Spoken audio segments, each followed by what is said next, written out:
1909 marked Hoover's entry into public service, beginning with American relief efforts in China.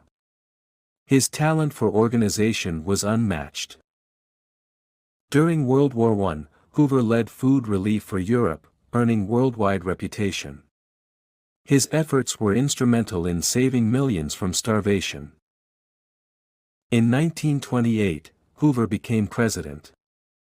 However, the stock market crash of 1929 marred his presidency, leading to the Great Depression. Despite his efforts, Hoover was unable to bring the country out of the recession. This resulted in his defeat in the 1932 election. Hoover lived 31 years post-presidency, dedicated to public service. His life stands testament to a legacy of humanitarianism and service.